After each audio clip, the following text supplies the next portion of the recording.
It's about 10 o'clock in the morning on December 29th, 2023. I wish it was January. We're just at the tail end of December now, just a few more days left. I put the microphone inside my coat and zipped it up, so I did a little bit of test and it seems like it's okay, so I'll just try not moving around too much. But anyway, so yeah, so right now it's about 45 degrees, maybe 50. There's a breeze blowing from the northeast, east, that direction. It's pretty strong. That's why I'm putting the microphone on my jacket. Because yesterday when I recorded, I had the microphone out in the air and it recorded a lot of wind noise. Anyway, this is the fourth cell, I think, of this row that I moved them into. I'm standing right here on the line. So this is yesterday's evening's move. This is this morning's move. So not a lot of differences and not a lot of changes from the last area to this one. I did put out some minerals. You can kind of see it. Let's see if I can point to it. Below those cows in the distance. So I put Loctite on the nut that I had to keep the mineral feeder together. We'll see how long that lasts. The cows do get fairly aggressive with it. They didn't seem to be interested in it. I brought it out, they kind of smelled it, but nobody actually ate it. So it's a little bit different than the last one. They took about, I would say 2 or 3 weeks to work through that last batch of minerals, which means they're eating it fairly quickly, which means they're kind of starved for minerals. But I haven't fed the minerals for a long time, so maybe they're just catching up on some things they were missing. They're supposed to be able to get it all from their forage, but I'm not really confident my field is producing enough minerals for the cattle yet. Maybe next year, we'll see. Put out minerals and they won't touch it.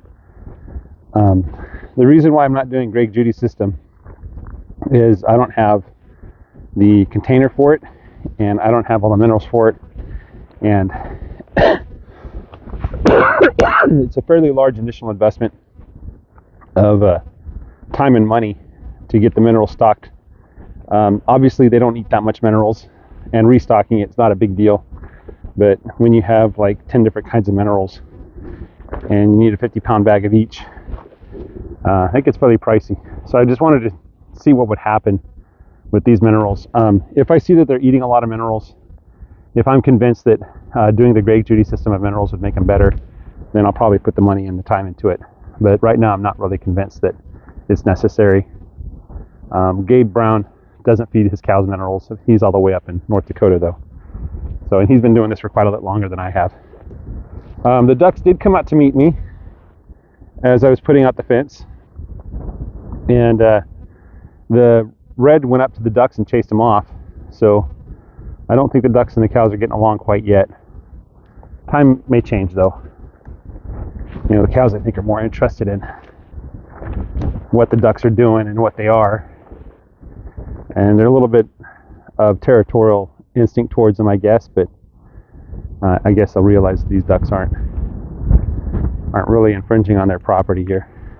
They're just visitors, you know. So I still do intend to deworm 24. I just don't have enough dewormer. The stuff I got, I need 3 more bags of it to do it properly. So, oh, look at that. That cow's licking that calf on the head.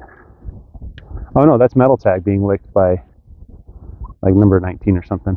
Or is that number 6? That's probably number 6, the shy one. So anyway, I did want to go out this morning and look at the grass for the upcoming moves to determine whether I need to put out hay or not. And I think for the next couple rows we're probably fine with that 4th row and the 5th row. That's where I start putting question marks above my head, wondering whether that's going to be enough grass. And then I also need to think about, it is so cool watching these ducks fly. They are so heavy. They're big ducks. So anyway, thinking about whether I need to give hay to the bulls as well. So far the bulls, they just hang out there. I think there's a big pile of hay there or something, or I don't know what exactly, but they're definitely eating something. The ducks want their daily treat. This is a male, by the way. Male muscovy ducks are huge. And for those of you who don't know, the reason why I keep the muscovy ducks, they're supposed to taste good. I don't really know whether that's true or not, but they're supposed to eat the flies right off the backs of the cows. I'm told that when the cows lay down after eating, that the muscovy ducks will climb on top and eat the flies right off their back. And if that's the case, and these guys like to eat flies, and I would love to convert those flies to manure. They're also really great foragers. A lot of people don't even feed their muscovy ducks because they can find all the forage they want in the pasture. They eat grass and all kinds of things. And these guys, they're not skinny by any stretch of the imagination.